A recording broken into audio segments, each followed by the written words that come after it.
Cerita dimulai pagi itu, Lee Nami dibangunkan oleh alarm di ponselnya. Dia segera bersiap-siap untuk bekerja di bagian marketing di sebuah perusahaan startup. Nami adalah seorang pekerja keras.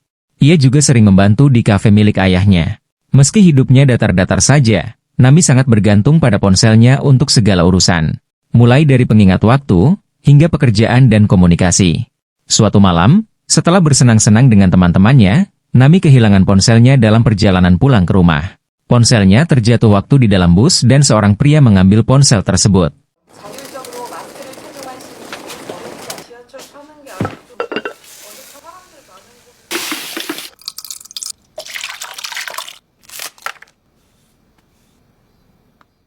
Keesokan paginya, teman Nami yang bernama Eunjo menelepon ke ponselnya dan diterima oleh pria tersebut. Pria itu yang mengaku menemukan ponsel Nami dan ingin mengembalikannya. Namun, pria itu menggunakan suara palsu dan menyamar sebagai perempuan yang tulus ingin mengembalikan ponselnya.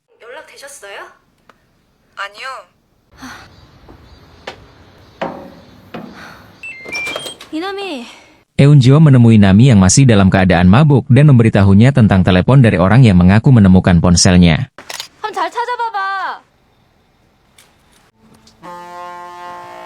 Nami kemudian menghubungi orang tersebut dan memintanya untuk mengembalikan ponselnya ke kafe ayahnya. Tanpa disadarinya, lawan bicaranya adalah seorang pria yang memutar rekaman suara perempuan untuk menipu Nami. Setelah percakapan selesai, pria itu memecahkan layar ponsel Nami dan sepertinya memiliki rencana jahat. 지문도 없고 소지품도 없다. 계획적이었네. 이거 하나 나오긴 했는데요. 아빠 힘들까봐 내가 일찍 나왔어. 나는 뭐 하면 안 되냐? Tidak lama kemudian, Nami menerima telepon dari seseorang yang berniat mengembalikan ponselnya dan mengatakan bahwa ponsel Nami rusak. Orang tersebut mengatakan telah menanggung semua biaya perbaikan dan memberikan alamat tukang reparasi tempat Nami dapat mengambil ponselnya. Nami mendapatkan alamat sebuah toko reparasi dan memasukinya, meskipun gedung tersebut terlihat terbengkalai. Di sana, dia bertemu dengan seorang pria yang mengenakan masker dan topi agar identitasnya tidak terungkap. Pria tersebut memberikan formulir untuk diisi oleh Nami sebelum melakukan perbaikan pada ponselnya, termasuk meminta kata sandi keamanan ponsel Nami.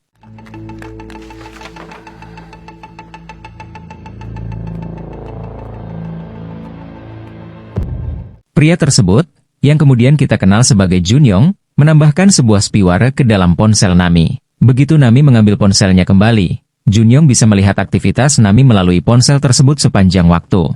Junyong dapat melacak setiap gerakan Nami sementara Nami tidak menyadari bahwa dia sedang diawasi dan difoto melalui kamera ponselnya.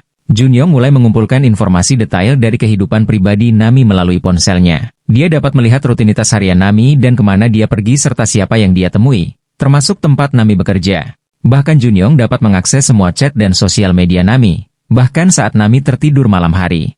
Junyong juga tahu alamat rumah Nami dan kode masuk untuk rumahnya. 그런 새끼랑 연락. 얘기할까?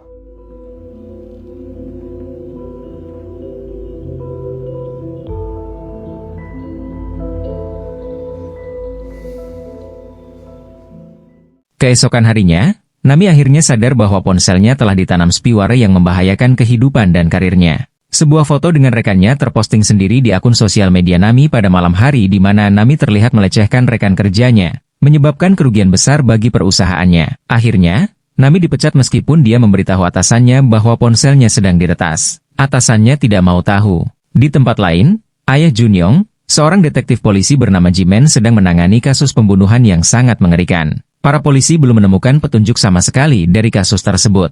Namun Jimen memperhatikan bahwa mayat-mayat ini dikuburkan dekat pohon plum yang pernah ia tanam bersama putranya. Jimen merasa semua pembunuhan ini kemungkinan berhubungan dengan putranya yang menghilang bertahun-tahun yang lalu. Jimen kemudian melacak lokasi anaknya melalui interaksi chat dengan mantan istrinya. Setelah menemukan tempat persembunyian Junyong, Jimen menemukan cukup bukti yang melibatkan putranya dalam kasus pembunuhan tersebut.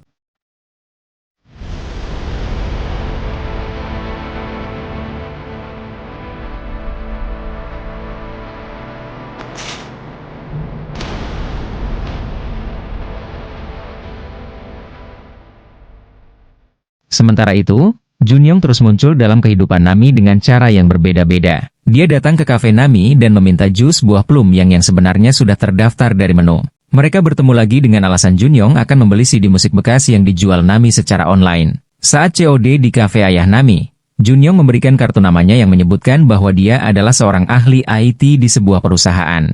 Junyong berusaha membiasakan diri sehingga Nami tidak akan mencurigainya sebagai stalkernya. Saat kejadian ponselnya diretas, Junyong datang untuk membantu Nami mengetahui siapa yang meretasnya. Junyong memberikan penjelasan yang rumit pada Nami tentang bagaimana cara kerjanya. Nami yang mudah tertipu mempercayainya tanpa ragu. Ia bahkan mencurigai Eunjo yang melakukannya. 주야? 주세요.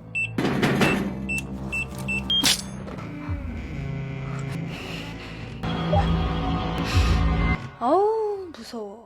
Di sisi lain, ayah Nami menganggap perilaku Junyong terlihat aneh dan memperingatkan Nami melalui telepon. Namun Nami tidak terlalu memperhatikan kekhawatiran ayahnya. Junyong yang mendengar semua percakapan Nami dan ayahnya menjadi khawatir. Besoknya, dia kemudian mencoba menyingkirkan ayah Nami dengan datang ke rumahnya dan menyekapnya.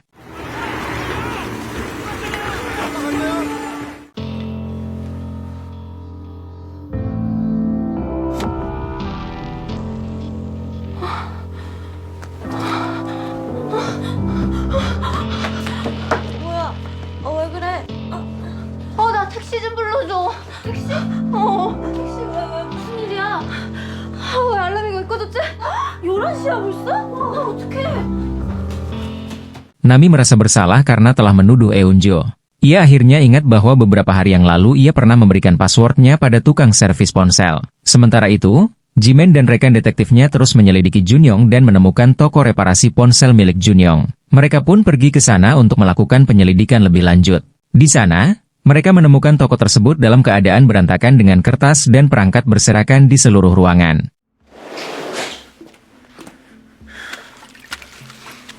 (1년) 동안 손님이 이거밖에 없을 리가 없잖아. 513 잠깐. Kebetulan di saat yang sama, Nami juga pergi ke tempat tersebut sambil membawa polisi. Nami bercerita pada Jimen bahwa ponselnya telah diretas selepas melakukan reparasi di toko itu. Mereka akhirnya bekerja sama untuk menemukan dan menangkap Junyong. Nami yang sudah sadar bahwa ponselnya telah disadap berpura-pura tidak tahu, lalu menghubungi Junyong untuk datang ke apartemennya. Jimen dan rekannya berencana menangkap Junyong di luar gedung. Mereka berhasil menjebak Junyong, tapi Jimen merasa ada yang salah karena ia tidak mengenali pria itu. Pria itu berhasil melarikan diri. 저 그런 사람 아닌데요? 경찰이세요? 신고가 들어서 왔는데. Mereka kemudian menyusun rencana selanjutnya. Nami menukar kartu SIM-nya dengan ponsel lamanya yang tidak terpakai agar Junyong tidak bisa melacaknya lagi. Jimen kemudian mengantar Nami menginap di rumah ayahnya demi keselamatannya. Saat turun dari mobil, Nami mengatakan bahwa dia akan terus mengabari Jimen. Sampai di rumah ayahnya, Nami melihat ayahnya sudah memakai selimut dan dia memutuskan untuk tidak mengganggunya. Saat dia mau tidur di kamarnya, Junyong tiba-tiba mengirimkan pesan dan menanyakan kenapa dia mengganti ponselnya. Junyong menyuruh Nami untuk menelponnya. Namun, ternyata dia mendengar suara ponsel yang bergetar dari atas plafon rumahnya.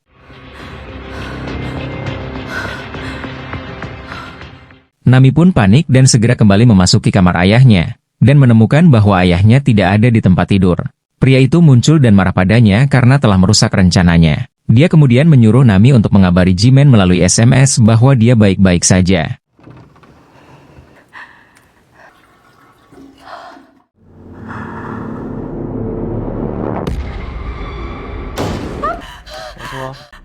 Pria itu kemudian mengikat Nami dan ayahnya di bak mandi yang terisi penuh air. Setelah mengunci keduanya di sana, pria itu kembali ke ruang tamu dan menemukan catatan yang ditulis Nami yang sebelumnya ditunjukkan pada Jimen bahwa dia tidak akan mengabari melalui SMS tapi hanya lewat telepon. Pria itu pun panik. Tidak lama setelah itu, Jiman dan rekannya masuk dan berhasil menghajar pria itu habis-habisan. Jiman kemudian memborgol pria itu di kursi dan menanyakan perihal Junyong. Jiman menemukan catatan-catatan di sekitarnya yang berisi detail pembunuhan yang dilakukan oleh pria itu. Putranya, Junyong sebenarnya adalah salah satu korban dari pria ini.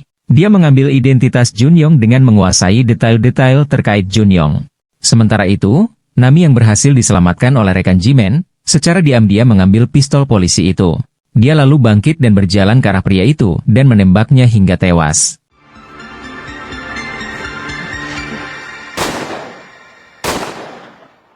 Setelah membunuh pelaku, Nami merasa bahagia karena dia bisa hidup dengan bebas tanpa gangguan lagi. Berita itu kemudian viral dan kafe ayah Nami kebanjiran pengunjung. Saat Nami sedang membantu ayahnya, dia melihat seseorang mengarahkan kamera ke arah mereka. Tamat, ending yang menghebohkan. Pesan moral, bahayanya kecanduan teknologi, terutama smartphone, mengingatkan kita tentang pentingnya menjaga privasi dan keamanan data kita di era digital ini. Saya John, dari jajaran direksi pamit undur diri.